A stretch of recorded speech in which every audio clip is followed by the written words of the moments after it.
Yeah, 2015, 4 to 15. Hey, that's what we're working on. That's what we're working on. I'm Yolanda Cleopatra McMillan from Mesa, the Defenders. I'm glad to be at the VPA this morning. Glad to see all of you guys out here. Our main interest, our main thing is we're fighting for to get that $15 an hour, a living wage, and union rights, and we need benefits, we need everything. We need everything. We're fighting for everything. Everything is in conjunction. As I said, downstairs, food, clothing, and shelter. I mean, $15 to help me get that, but for real, I need my own farm, I need my own dairy, I need my own cows and everything, so I can just really do it myself and feed. Remember, one farmer can feed the whole community, and you know that. That's why they stop us from getting stuff. Now they want to, grow some hemp. That helps too, I don't know, but you know what I'm saying? It's crazy. It's crazy. But we're here to fight for the $15 an hour. It's a real serious thing. I've been fighting a battle for freedom, justice, and equality for a long, long time. I'm glad to see my North Carolina made up people. We traveled long and far to get this done, and so, I got locked up for it and everything. I get locked up for a lot of stuff. Can't get locked up for it. But sometimes you have to step out there and tell them what you're really doing it for. They say, oh, are you worried about your employer? No, what I'm worried about is that I can't pay my bills.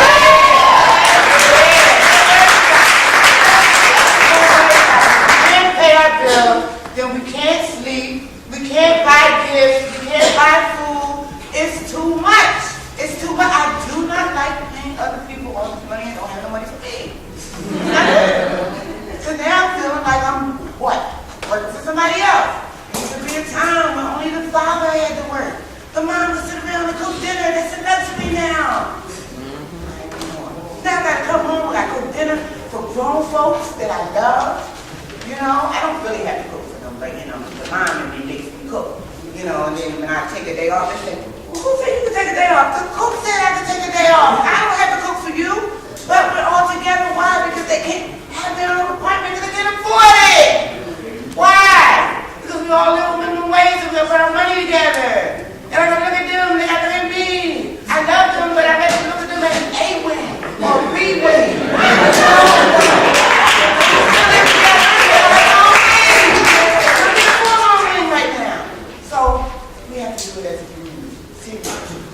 We got to get up, we got to do it, we got to fight in every avenue and everything that we had. We have to fight. We have to fight for everything. We have to love each other, our family, ourselves, let yourself first. Then you can love somebody else. There you go. Then you can love somebody else. God is good for yourself. Yeah. I'm tired of this. I said, well, you didn't come up for the strike. Get up. You got to come and say, no, shut it down. Shut it down. Shut it down. Shut it down. Shut it down. April 15th.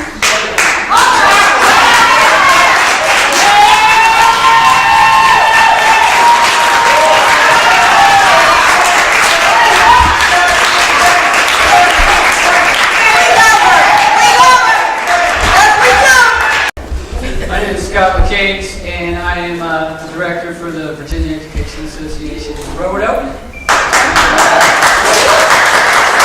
I'm also an associate member of the American Federation of Teachers, and I'm a licensed teacher from Cincinnati. I've been here about a year, and thank you to those who told me about the event. I found out about it when I was driving here on Wednesday afternoon.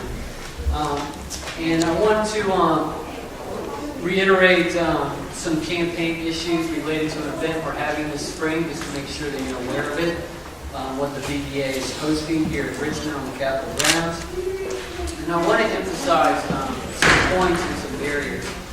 And what I want to emphasize, as some have already done, is the power of affiliating, the power of collaborating, the need to agitate, and to target those who are enemies and those who are our friends. When I talk about affiliation, I was just reading over some of the bills that the Virginia Education Association supports and opposes this morning when I got up, and I noticed that there is a fight for 15 minimum wage bill. It's out there right now. That's a powerful thing. So on the affiliation piece, it's important to reach out to groups. You know, a group like a union or association and say, hey, this is our fight, and you put your stamp on it. That's a big thing because, you know, it enables the lobbyists for those organizations. We can talk about the pros and cons of lobbying, but a pro is that they're going to go in there and say, hey, have you heard about this bill? It's got our stamp on it. Delegate so-and-so. You need to support it. So I'm excited about, because I'm one of those lobbyists, to be able to do that during this session. You can be sure that that's going to be the first one. Did you hear about this 15 bill? This is why it's important. So affiliation, collaboration, what we're doing here. On April 18th at 3 o'clock, we will come together, teachers from buses across the state, and diverge from some staging areas to the Capitol grounds, April 18th, 3 o'clock. And I encourage you to come there and join us under the theme, Putting Kids First. And to bring the issues of racism, to bring the issues of, as we have elaborated under our campaign issues, reduced class size, appropriate funding for education, importance of early childhood education, and over-testing. Those are our 4 areas. But within all those areas, you know, there are issues that we are talking about here, which we can bring to the table during that march and during that gathering. You know, of course, we're not putting kids first when they're being shot down because of their race. You know, I'm hoping that, of course, we're not putting kids first when their parents can't afford to put food on the table.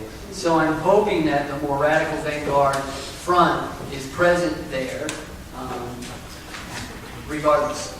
And I'm hoping it's a very controversial space of action. Barriers from the union movement. I'm very heartened to see the union speak here. You know, I grew up in a General Motors factory family. My stepfather was an electrical workers union, IUE. We do not have collective bargaining in this state. Some of us, you know, my colleague Brian comes from Wisconsin, I come from Cincinnati, Ohio, where I serve in the Cincinnati Federation of Teachers. We understand what it means to have the power to bargain a contract, and teachers do not have that there. It's a serious impediment.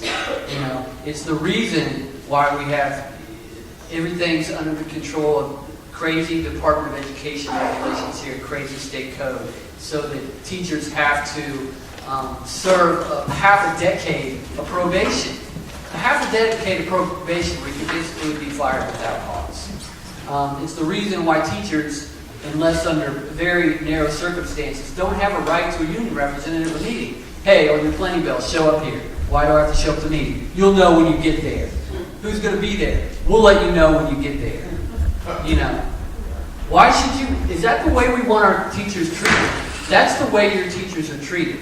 How is it, you know, in Roanoke, they just privatized the teachers? I saw it coming from an article in the newspaper. I didn't even know it was coming. One of my colleagues said, you know, privatize the substitute teachers. So I get teachers fired up, get ready to distribute a flyer.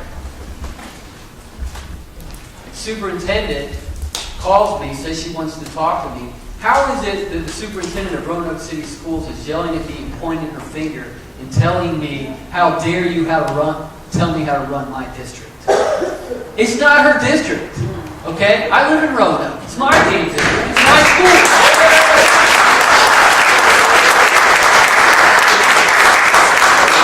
How is it that, you know, I was invited to a legislative dinner by my colleague Brian out in Abington, and I hear comments from the legislatures. Yes, we try to be friendly, but again, we need to target people's enemies and call them out. That legislators are not afraid to say things like, when we present them our legislative agenda and our issues, they're not afraid to say, well, we know that you all teachers have a servant's heart. You endure lower pay and particular conditions, and we understand that you understand that that's part of the position. How is it that they're not afraid to say that? You know, how is it that the next legislator gets up to speak and holds up the legislative agenda and says, you know, this is really pie in the sky? How is it that they're not afraid to say that? We need to tell the teachers that they should not accept this kind of patronizing attitude and speak to the legislators that need to be called out. And the superintendents of these schools who treat our school buildings as capital and the employees as capital need to understand that it's not their schools, it's our schools. Whose schools? Our schools! Whose schools? Our schools! 18. See you there. Good morning, everyone. It's still morning. You know, I left out my house at 5:30 this morning, and my temperature gauge said it was 18 degrees. And as I drove south, it got colder. By the time I got here, it was 13 degrees. I thought it was warmer than that. That's all I'm saying. My name is Sonny Garibay. I'm an organizer with United Food and Commercial Workers in this area. We represent I'm here to talk about, actually this is my first time, thanks for having me, this is great, this is worth getting up at 5 a.m. and 18. Very much worth it, it's very spirited downstairs, got me going. But we're here today to talk about raising the minimum wage. You know, we're talking about all types of inequalities, social inequality. One of the big ones is economic inequality. And how are you going to do better? Always with the union, but some people just don't get that message. So the other way you do it is through change, through raising the minimum wage for everyone. Okay? I've been in fights where we've done it in Maryland. I've been in fights where we've done it in D.C., where the minimum wage has been raised.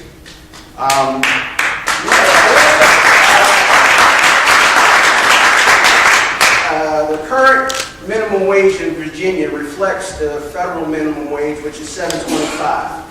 Hasn't changed in nearly 6 years. Okay, $7.25 an hour. It's ridiculous. Okay. There have been two bills proposed here in the House in Richmond. One by Delegate Simon, which would basically raise the minimum wage to $15.15. Add 15 to your search system. That'd be awesome. And we would also index for inflation, so things it would index. The other bill currently is proposed by Delegate Plum and in the Senate by Senator Marsden. It would raise the wage to $10.10 over the next several years, starting with $8 July 1st this year. Then $9, and it would go up to, by 2016, and $10.10 by July 1st, 2017. Well, yeah. Well, you're saying that now, but we got to get out there. We got to let these politicians know. Okay? We got to let them know that it's not enough. We want to go straight to it. Okay? I mean, you know, most of our people make a minimum wage are our kids. I have a 20-year-old, believe it or not. I have a 19-year-old. My daughter works slinging falafel. And, you know, she's barely making minimum wage. Well, she lives in D.C., but she's making minimum wage. This is a little bit more for her. But a majority of those folks that would be affected are young people.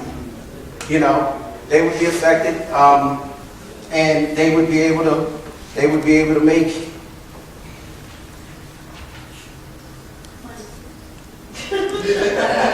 money, make your daddy happy. But I mean, currently, if you're working 40 hours, if you're lucky enough to get 40 hours a week, you're making $15,000 a year. Okay, that's before taxes. You know, like I said, many of our young people get our starts making minimum wage jobs. Myself, as an organizer, I worked for Safeway for 10 years. Okay, I started in high school. Making $5.25 an hour back in 1990. Then I became, you know, an activist and worked my way up to being an organizer with the United Food and Commercial Workers.